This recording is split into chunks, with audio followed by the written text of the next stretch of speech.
Bonjour à tous, merci d'être présents pendant ce temps fort. Donc, optimiser la gestion de son entreprise, un levier de rentabilité et de sérénité dans le milieu agricole.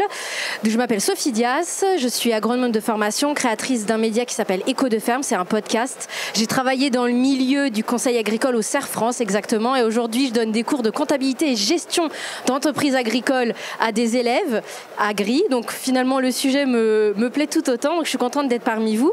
Donc la rémunération des agris, c'est un sujet qu'on entend parler dans l'actualité, la volatilité des prix, la productivité, la pression et la charge administrative et réglementaire. On entend beaucoup parler de normes, donc c'est plein d'enjeux différents actuels. Beaucoup d'enjeux avec qui je vais en parler aujourd'hui. Donc Hugo Abba, donc cofondateur de Gaston, et Maxime Labarère, fondateur de Héritage Agri. Bonjour à vous deux.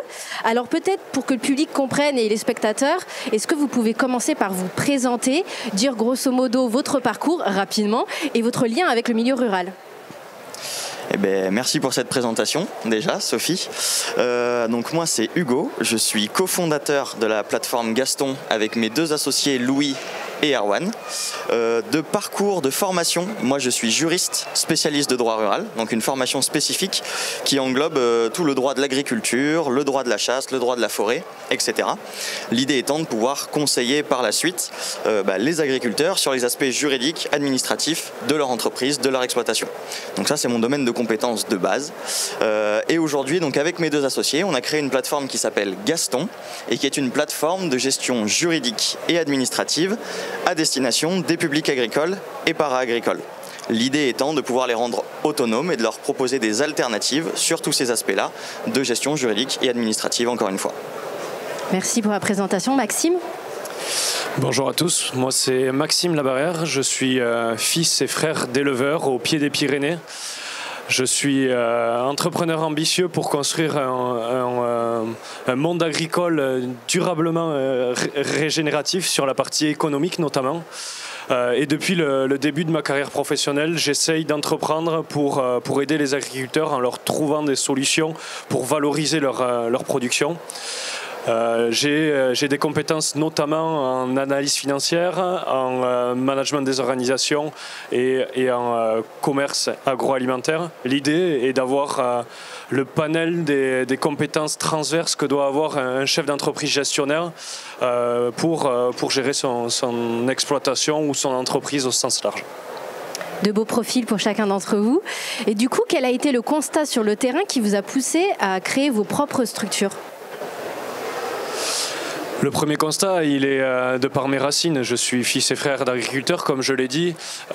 Et du coup, et c'est mon grand-père qui disait ça à l'époque, combien ça coûte ne pas mettre dans le même panier, et tout ça je l'ai gardé et je préserve vraiment tous ces principes qu'on m'a inculqués quand j'étais jeune et durant mon enfance dans l'exploitation agricole.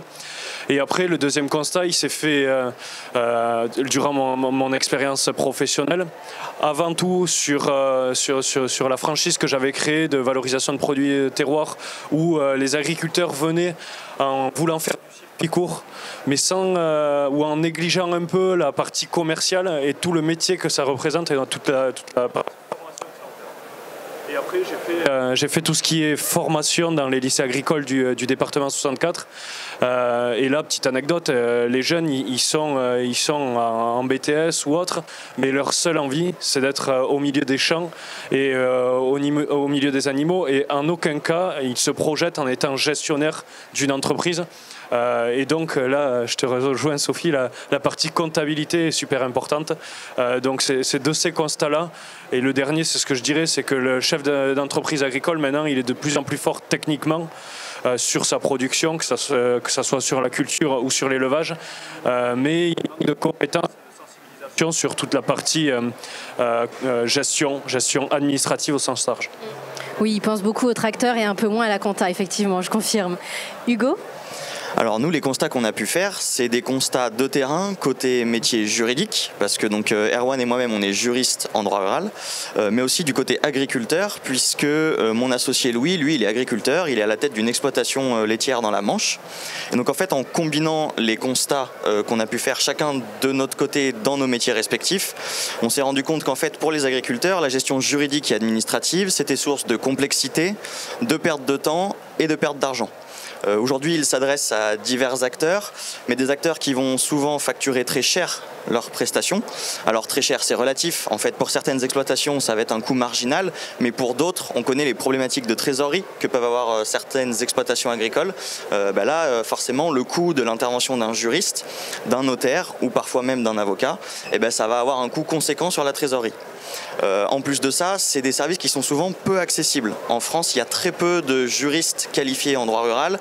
Pareil pour les avocats ruralistes, il y en a peu, leur nombre est faible. Et donc en fait, sur les territoires ruraux, accéder à ce genre de service, c'est quelque chose de complexe. Parfois, les agriculteurs sont obligés de faire plusieurs heures de route. Donc par ce constat-là, nous, on s'est dit qu'il était important de pouvoir créer une alternative, de proposer une offre numérique. Et c'est pour ça qu'on a créé cette plateforme web de gestion juridique et administrative pour pouvoir permettre à ceux qui le souhaitent, quand ils en ont envie et qu'ils s'en sentent capables, de pouvoir gérer ces aspects-là par eux-mêmes. Et finalement, je vous rejoins aussi sur le côté que l'agriculteur, il doit être technicien, mécanicien, il doit savoir tout faire, mais il doit aussi être un chef d'entreprise avant tout. Donc ça, c'est un point important avec des multicasquettes.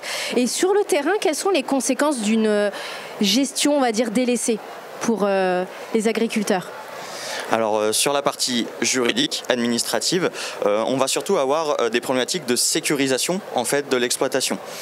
Typiquement, une pratique très répandue dans le milieu agricole, c'est la pratique des baux ruraux verbaux, c'est-à-dire que je suis agriculteur, je m'arrange avec un voisin qui est propriétaire foncier, top dans la main, je te donne tant, j'exploite ton champ, et le jour où il y a un conflit, le jour où il y a un litige, on va se retrouver dans des situations où il n'y a pas d'écrit, et le manque d'écrit, le manque de sécurisation donc juridique qui pèse sur l'entreprise agricole va faire que ces litiges parfois vont entraîner des procédures contentieuses devant des juridictions, alors que parfois on aurait pu tout simplement éviter ça en sécurisant correctement les rapports dans un contrat.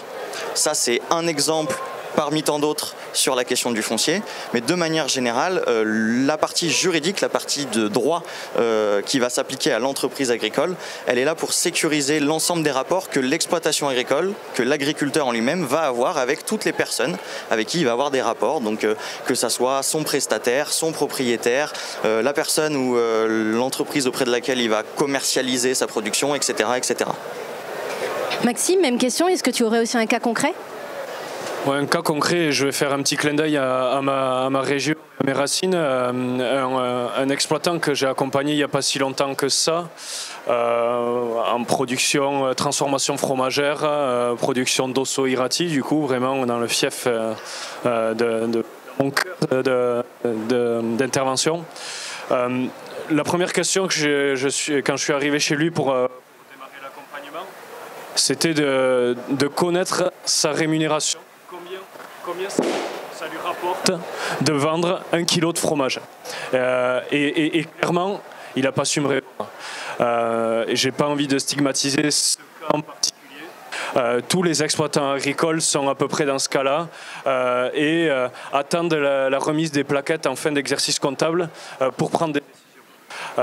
Et donc, moi, je pars de ce principe-là. Je pars du principe que tout chef d'entreprise, et encore plus dans le milieu agricole, où on est dans un contexte qui est quand même assez tendu, complexe, et où on a besoin d'avoir une vision claire, que de piloter au quotidien, que d'avoir des seuils de rentabilité, des marges brutes par hectare ou par production au quotidien.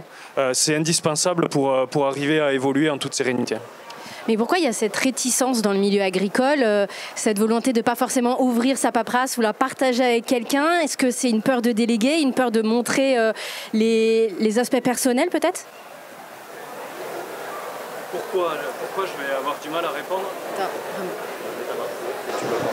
Pourquoi je vais avoir du mal à répondre ? Par contre, je peux que valider ce que tu viens de me dire.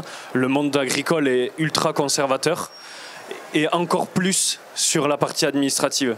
Et je me rappelle depuis tout gosse, on a toujours dit faut pas le dire. Mais il ne faut pas le dire, c'est déjà avoir perdu du temps parce que la solution se trouve dans le partage. Et moi, ce que je dis souvent, c'est une fois que vous avez partagé votre problème, vous avez déjà la moitié de votre solution. Et donc, je ne sais pas pourquoi c'est ultra conservateur, mais je sais qu'il faut que ça change. Hugo, tu partages cette opinion ? Moi, je vais même compléter cet avis-là. Je pense aussi qu'il y a une crainte aussi de certains exploitants agricoles qui vient de la méconnaissance de certains aspects. En fait, on a toujours fait comme ça. Alors aujourd'hui, c'est en train d'évoluer, mais beaucoup d'exploitations aujourd'hui sont encore sur un schéma de transmission de père en fils, ou en tout cas de transmission familiale. Mon grand-père a fait comme ça, mon père a fait comme ça, donc moi je continue comme ça, sans connaître ou sans savoir forcément qu'il existe d'autres moyens de faire et qu'aujourd'hui il existe des moyens d'optimiser la gestion de mon exploitation, de sécuriser ça et d'obtenir de meilleurs rendements parce que je serai mieux accompagné par quelqu'un dont c'est le métier, parce qu'aujourd'hui on en demande de plus en plus aussi aux agriculteurs. Aujourd'hui les agriculteurs ils sont pas que agronomes, ils sont pas que chefs de culture. Tu le disais tout à l'heure Sophie, ils sont là pour gérer une entreprise à part entière, sauf que aujourd'hui, c'est dur de maîtriser 5, 6, 7, 8, 9, 10 domaines de compétences différents, des fois, et on ne peut pas être à la fois comptable, juriste, agriculteur, agronome, commerçant, etc., etc. Et donc, se faire accompagner par des personnes dont c'est le métier ou par des outils qui vont pouvoir nous faciliter la tâche, aujourd'hui, pour un agriculteur, effectivement, c'est un levier d'optimisation, c'est quelque chose qui peut nous permettre d'avoir de meilleurs rendements, de mieux sécuriser notre exploitation, etc.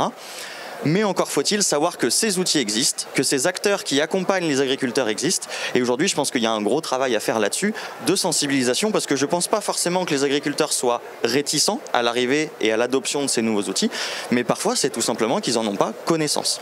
Un manque d'information et de connaissances. Maxime, tu me soulignais une phrase que je vais reprendre de toi, une incohérence. Tu m'as dit « Les agris ont démocratisé le fait d'être accompagnés sur le volet technique, mécanique, mais pas pour la partie bureau ». Effectivement, on en entend parler partout dans les travées du salon. Les ETA sont de plus en plus présentes partout. Et c'est à juste titre puisque le coût de mécanisation est de plus en plus important. Donc on est obligé d'avoir recours au service des ETA pour les travaux des champs. Mais c'est avant tout les compétences clés de l'exploitant agricole que d'être performant sur sa technique. Donc ils savent s'adresser à un ETA. Mais par contre, il est intéressant, et en tout cas c'est ce que vient de dire Hugo, c'est d'avoir des outils de pilotage pour la partie administrative. Et du coup, le cabinet héritage se dit un ETA de bureau, c'est-à-dire qu'on va faire vraiment le travail à façon, mais le travail de bureau, comme pourrait le faire un ETA pour le travail des champs, on va le faire la même chose pour le travail de... On appelle ça, ou j'appelle ça, un EPA, une entreprise de pilotage agricole. Et l'idée, voilà, c'est d'être le seul interlocuteur qui va avoir le langage agricole d'un côté et qui va pouvoir retraduire ça avec un discours business, avec tous les interlocuteurs que vont être les centres de gestion, les juristes, les communicants, les gérants, les gens qui font du commerce. Et l'idée, c'est voilà, que le cabinet héritage soit vraiment le partenaire de confiance de l'exploitant agricole. Pour continuer, je vous propose de faire des focus sur chacun de ces enjeux pour rentrer un peu plus dans le détail et commencer par l'un qui est primordial, le côté finance et trésorerie, parce qu'on parle beaucoup de rémunération des agriculteurs et le but c'est de vivre de son activité tout de même. Sur quoi se concentrer, Maxime ? Quels sont les incontournables d'un bon pilotage ? Alors, moi, j'ai envie de dire que je n'aime pas tout révolutionner, mais il faut avant tout connaître ses marges brutes, il faut connaître ses seuils de rentabilité, il faut avant tout savoir ce qu'on a besoin pour vivre au quotidien et sa rémunération. Connaître ses besoins ? La connaître avant de démarrer une production. Souvent, la variable d'ajustement dans l'agriculture, c'est le temps et donc le salaire, la rémunération de l'exploitant agricole. Moi, quand je rentre sur une exploitation agricole, je conseille et en tout cas j'accompagne l'exploitant pour qu'il l'intègre directement dans ses charges. Et donc, pour répondre à ta question, avant tout, marge brute, seuil de rentabilité, et derrière ça, un fondamental, le plan de trésorerie, qui pour moi est souvent délaissé, et du coup, nous, on travaille de suite sur ces points-là, sur la partie financière. Donc, calcul d'indicateurs, être proactif dans sa gestion. Et il y a un autre focus qu'on va faire qui est la continuité finalement de la trésorerie, c'est sur la partie vente et commerciale, parce qu'un agriculteur doit aussi être un bon commercial, il doit savoir vendre. Dans cette partie-là, qu'est-ce que tu leur conseilles? Alors avant tout, nous on essaye de définir le bon canal de commercialisation en fonction de l'organisation, en fonction de l'infrastructure, en fonction des outils à disposition de l'exploitant agricole. Une fois qu'on a dit ça, une fois qu'on a choisi soit du circuit court, soit du circuit long, on va se focaliser là sur du circuit court. Il faut avoir en tête que le métier d'agriculteur va encore être démultiplié.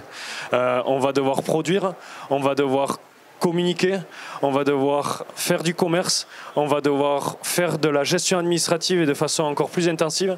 Et donc déjà ça c'est super important de le dire. Et une fois qu'on a dit ça et qu'on est parti, qu'on a fait le choix de valoriser nous-mêmes nos productions et de les commercialiser seuls, on va aider agricole à trouver un portefeuille et à le développer, et on va aider à mettre en valeur sa production-là. L'exploitant agricole a souvent du mal à se mettre en valeur, et c'est un des fondamentaux du commerce que de marketer son offre. Voilà. Donc marketing et aussi l'aider à fixer son prix. Totalement. Je le disais tout à l'heure en introduction, alors 8 agriculteurs sur 10 qu'on accompagne ne savent pas la part de leur rémunération sur leur prix de vente au kilo ou à l'unité de leur production. Combien de centimes leur revient finalement? Exactement. Et donc nous, c'est vraiment ça, on va fixer le prix, mais pour fixer le prix de vente, il faut connaître ses marges. Et pour connaître ses marges, il faut créer des indicateurs. Et donc la phase entre le financier et commerce est vraiment liée et assez étroite. Et tu es là pour ça? Tout à fait. Alors du coup, tu as parlé de gestion administrative et de secrétariat, qui est la partie un peu moins glamour du métier agricole. Hugo, quels sont les points de vigilance sur lesquels tu souhaites attirer les auditeurs? Alors je ne vais pas tous les lister parce que les points de vigilance, il y en a beaucoup sur une exploitation agricole, sur la partie administrative et juridique. Moi, mon métier de base, c'est vraiment la partie juridique, et il y a déjà beaucoup d'aspects à sécuriser de ce côté-là. Sécuriser le foncier, qu'on soit propriétaire de ses propres terres ou qu'on soit locataire. Les conséquences, je les ai expliquées tout à l'heure. Sur la partie administrative, quand on parle de la paperasse juridique, de la paperasse administrative qui va toucher les agriculteurs, le premier point pensé qu'on va avoir aussi aujourd'hui et dans le contexte, dans l'état actuel des choses, c'est la PAC et les aides économiques qui vont venir soulager parfois certaines exploitations ou aider certains exploitants. Finalement. Voilà. Là-dessus, il y a beaucoup de déclarations à faire. Il ne faut pas se tromper dans les déclarations parce que directement après, on va être sanctionné. Il va y avoir aussi de l'accompagnement et de la sécurisation à faire sur toutes les déclarations sanitaires. Par exemple, si on a des ateliers de transformation à la ferme, parce que dès qu'on va toucher à de l'alimentaire, il y a des normes d'hygiène qui viennent, etc., etc. On va avoir aussi des réglementations environnementales qui vont toucher les exploitations agricoles, avec notamment, par exemple, pour les élevages ou pour ceux qui vont faire de la méthanisation ou pour ceux qui vont stocker du grain dans des silos, les réglementations ICPE. ICPE qui vont donc les ICPE, c'est les réglementations environnementales de sécurité sur tous les risques environnementaux qui vont toucher donc tous les types d'exploitation agricole. On va même aller chez les viticulteurs, etc., etc. Donc en fait, le nombre de réglementations qui viennent encadrer l'activité agricole, qui posent des contraintes, aujourd'hui, on ne peut pas les lister tellement elles sont nombreuses, et se faire accompagner pour ne rien louper. Aujourd'hui, c'est un levier pour ne pas prendre derrière un contrôle qui va mal se passer, une sanction administrative qui va se transformer en sanction financière parce que souvent, on va prendre une amende ou une correction, etc., etc. Ça, c'est sur la partie répression, la partie vraiment encadrement et contrainte. Et de l'autre côté, savoir mettre en place les bonnes pratiques juridiques, c'est savoir aussi optimiser, et on retrouve le côté financier également, toute une partie financière de l'exploitation, avec la préparation en optimisant de manière fiscale et juridique la transmission de l'exploitation agricole, si c'est ce qu'on envisage, pour éviter de payer trop d'impôts, trop de droits de succession au moment où on va venir transmettre l'exploitation agricole avec des patrimoines qui sont souvent très importants. Donc, à la fois, il y a une partie sur le juridique et l'administratif qui va être liée à l'encadrement et à la contrainte, et une partie vraiment liée à l'optimisation et à des gains qui, par la sécurisation juridique et par la bonne réalisation de toutes les démarches, vont pouvoir apporter par la suite je ne vais pas dire des récompenses, mais en tout cas des conséquences positives sur l'exploitation qui vont pouvoir par la suite, bien entendu, aider l'exploitant ou le propriétaire qui aura bien fait ces choses-là.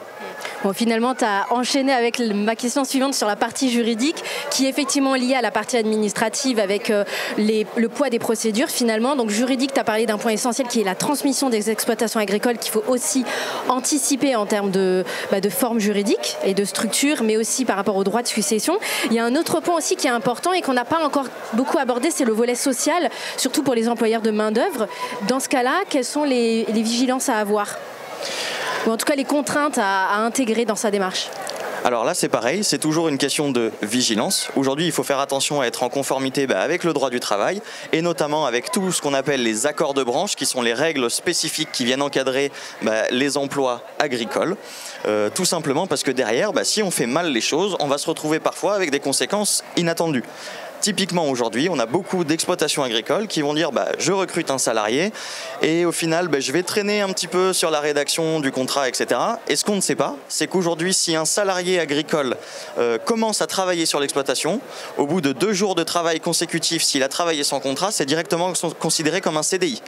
Donc si on voulait plutôt le prendre en CDD, le prendre à l'essai ou alors que c'était un saisonnier, typiquement une entreprise maraîchère qui va recruter d'un seul coup pour la récolte 20 saisonniers, si on ne fait pas les 20 contrats et que les 20 contrats sont pas signés 2 jours après l'entrée vraiment dans les champs, dans les parcelles des salariés, on se retrouve avec 20 CDI sur les bras. Et là, la conséquence économique derrière sur l'exploitation agricole est énorme.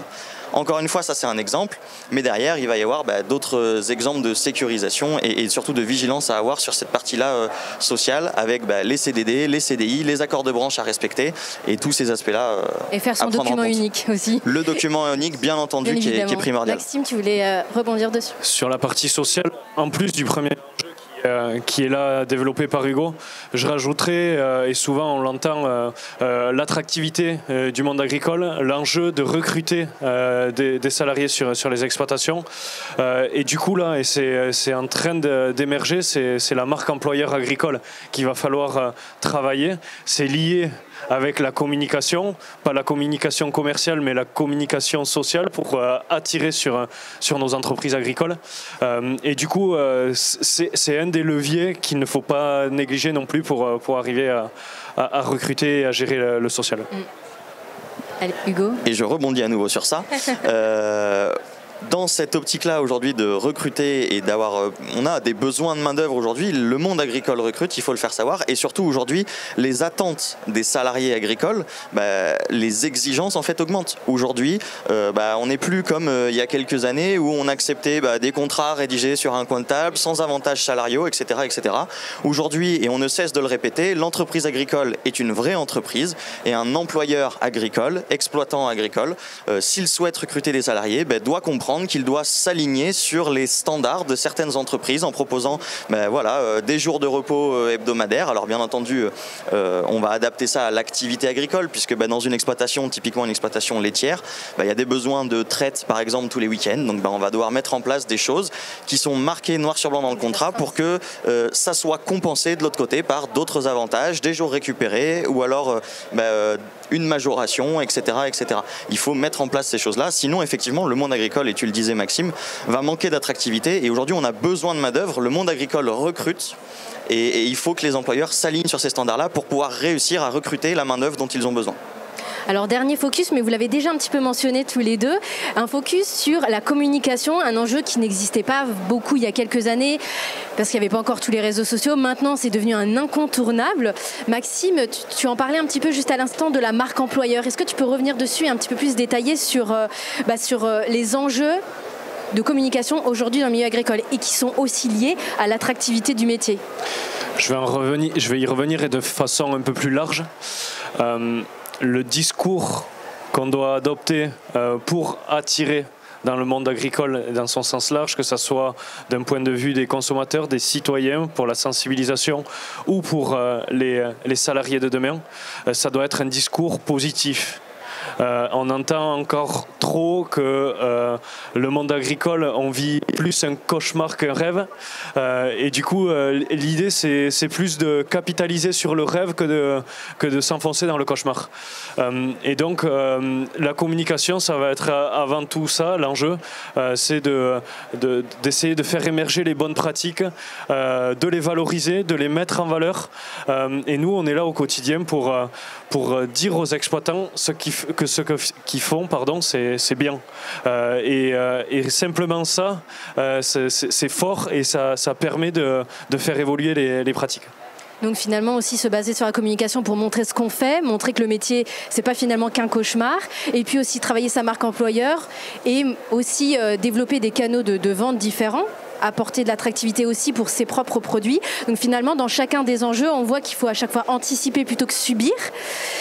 Du coup je me tourne vers vous, à Héritage Agri et chez Gaston, qu'est-ce que vous proposez comme service, comme offre pour accompagner les agriculteurs sur chacun de ces enjeux, pour nous préciser un petit peu plus ce que vous faites? Pour être très concret, avec Cabinet Héritage, on veut être le business farmer de l'exploitant agricole. Pour mettre un peu le parallèle avec d'autres secteurs économiques, on va être le business partner du chef d'entreprise agricole. Et dans ça, qu'est-ce qu'on y met? On y met de l'analyse financière, on y met du secrétariat externalisé, on y met de l'optimisation ou de la structuration juridique en collaboration avec Gaston. On y met tout ce qui est commerce et tout ce qui est communication. Vous l'avez bien compris, on veut être le partenaire de confiance de l'exploitant agricole, le seul partenaire qui va être l'interlocuteur principal entre le chef d'entreprise agricole et ces parties prenantes que vont être le centre de gestion, vont être les avocats, vont être les communicants ou autres. L'idée, voilà, c'est vraiment de lui faire gagner du temps. Et pour ça, on a plusieurs offres. On a soit des offres en accompagné. La première va commencer aux alentours de 200 € par mois. Pour aller jusqu'à 750 € avec un accompagnement global. L'idée, c'est d'avoir des accompagnements sans engagement, où on va être le plus agile possible, où on va pouvoir bénéficier de nos services quand on en a besoin. Quand on en a moins besoin, on peut l'arrêter d'un mois sur l'autre. Voilà, l'idée, c'est d'être aux côtés de l'exploitant quand il en a besoin et de se retirer quand il en a moins besoin. Donc au cas par cas, personnalisé et extrêmement flexible apparemment. C'est l'idée. Et ça, c'est comme dans tout secteur économique, il faut être le plus agile possible maintenant. Je sais de quoi je parle parce que je suis avant tout entrepreneur. J'aurais rêvé d'avoir des services beaucoup plus agiles quand j'étais moi-même à la tête de plusieurs restaurants et de pouvoir m'appuyer sur des gens de confiance pour leur poser telle ou telle question et pour qu'ils me fassent telle ou telle mission. L'idée, nous, c'est vraiment de faire du travail pour l'exploitant agricole. C'est pas d'être simple conseiller, c'est de travailler à façon pour l'exploitant agricole. Voilà. Hugo, du coup, chez Gaston? Alors avec Gaston, on intervient en complémentarité de Héritage Agri. Tu l'auras compris, Sophie, sur les aspects purement juridiques et administratifs. Nous, le but aussi, c'est que non seulement les agriculteurs puissent faire et puissent avoir de l'opérationnel, mais puissent comprendre ce qu'ils font. Donc aujourd'hui, le premier service qu'on propose, c'est un service d'information juridique, où on vient vulgariser, rendre accessible l'ensemble des législations, des réglementations qui viennent encadrer l'activité de l'agriculteur, l'activité agricole. Le but, c'est pas de faire en sorte que l'agriculteur devienne un juriste en droit rural, mais c'est de faire en sorte qu'il ait les clés de compréhension pour pouvoir ensuite prendre des décisions par lui-même et faire par lui-même. Alors comment est-ce qu'il fait par lui-même? Et bien là, notre deuxième service entre en jeu. Et donc notre deuxième service, c'est un service de génération et d'édition de contrats et documents. On a une banque de contrats et documents qui sont en gros l'ensemble de tous les documents juridiques qui peuvent servir ou intervenir au cours de la vie d'une entreprise agricole. Au travers d'un logiciel qu'on a développé qui vient accompagner, guider, encore une fois vulgariser la chose, on permet à l'agriculteur de générer tous les contrats et documents dont il pourrait avoir besoin par lui-même. Quand il en a envie, s'il se sent de le faire, bien entendu, on lui donne les moyens de le faire. Enfin, pour tous les besoins d'accompagnement plus complexes qui viennent nécessiter l'intervention d'un conseiller avec du conseil personnalisé, ou tout simplement quand l'agriculteur derrière va se retrouver dans une situation plus délicate qui nécessite une représentation devant certaines juridictions, on a un service de mise en relation avec des avocats partenaires. Nous, la plateforme Gaston, on vient conclure des partenariats avec des avocats spécialistes du droit rural qu'on vient sélectionner pour leurs compétences et on vient les mettre en relation avec les utilisateurs qui en font la demande. Le but étant de mettre l'utilisateur, l'agriculteur, propriétaire foncier, conseiller para-agricole, etc., qui a une demande, en relation avec l'avocat le plus pertinent et le plus compétent pour répondre à son besoin. Et en fait, l'ensemble de ces 3 services complémentaires aujourd'hui vient permettre à l'agriculteur d'englober l'ensemble de ses besoins sur le juridique, l'administratif, qu'il veuille faire par lui-même, comprendre ou déléguer à quelqu'un dont il sera sûr des compétences.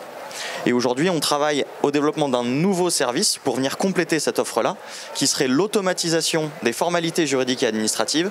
Je parlais tout à l'heure de toutes les déclarations qu'il y a à faire à toutes les différentes administrations, que ce soit la SAFER, la DDTM, ensuite l'Europe, la MSA, etc. L'idée serait de pouvoir centraliser tout ça au travers d'un outil, encore une fois, qui vient simplifier et fluidifier l'ensemble de ces formalités-là et de venir automatiser tout ça grâce aux informations que l'agriculteur va pouvoir nous donner. Et ça serait une offre de 4 services donc, qui viendrait compléter le tout. Donc finalement, personnaliser également et surtout rendre les agriculteurs autonomes dans toutes ces démarches. Alors ce type de prestations que vous proposez, on peut aussi les retrouver dans d'autres acteurs historiques dans le milieu agricole, les centres de gestion, la chambre d'agriculture, même les syndicats agricoles peuvent conseiller ou accompagner. Finalement, ça va être quoi votre valeur ajoutée, votre différence par rapport à eux ? Alors nous, chez Gaston, la valeur ajoutée qu'on apporte, on la résume en 3 points.